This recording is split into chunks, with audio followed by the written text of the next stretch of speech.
वंजारी समाजाचा नाशिकात मेळावा मोठ्या उत्साहात संपन्न।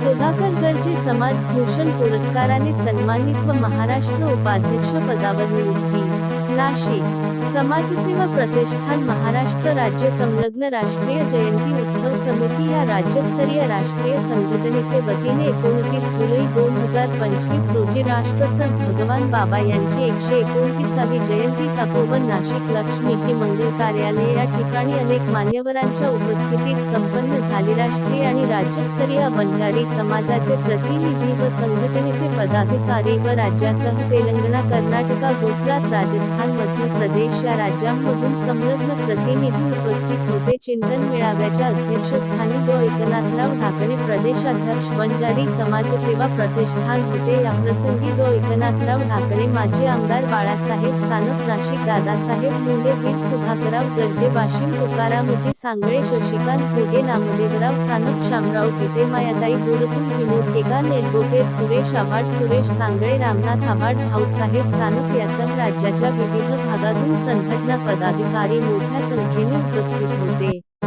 या चिंतन मेळाव्यामध्ये राष्ट्रीय व राज्य स्तरावरील प्रतिनिधी आपल्या समाजासाठी व इतर क्षेत्रात उल्लेखनीय कार्य करत असलेल्या मान्यवरांचा माजी आमदार बाळासाहेब सानप, नाशिक प्रदेशाध्यक्ष एकनाथराव ढाकणे यांच्या हस्ते राष्ट्रीय समाजभूषण पुरस्कार देऊन सन्मानित केले। तसेच राज्यस्तरीय 16 समाजबांधव प्रतिनिधी यांना वेगवेगळ्या क्षेत्रात उल्लेखनीय कार्य करीत असल्याबद्दल राज्यस्तरीय समाजभूषण देऊन सन्मानित केले। बाळासाहेब सानप माजी आमदार नाशिक यांनी समाजाच्या वेगवेगळ्या क्षेत्रातील पुरस्कारार्थीचे हार्दिक अभिनंदन केले व संघटनांना सर्वतोपरी मदत करण्याचे मान्य केले। याप्रसंगी प्रदेशाध्यक्ष एकनाथराव ढाकणे यांनी सुधाकरराव गर्जे यांची वंजारी समाज संघटनेचे महाराष्ट्राचे उपाध्यक्ष या पदावर नियुक्ती केली। कार्यक्रमाचे प्रास्ताविक तुकाराम सांगळे राष्ट्रीय सचिव यांनी तर मान्यवरांचे सहर्ष स्वागत शामराव गीते, मायाताई बोरकुल, नामदेवजी सानप यांनी केले। या कार्यक्रमासाठी विनोदजी केकान यांनी भरघोस अशी मदत केली, त्याबद्दल राष्ट्रसंत भगवान बाबा प्रतिष्ठानचा पुरस्कार देऊन सन्मान केला। आभार प्रदर्शन शामराव गीते यांनी केले। कारंजा अस्मिता न्यूज नेटवर्क करिता महेंद्र गुप्ता, मुख्य संपादक कारंजा अस्मिता न्यूज, कारंजा।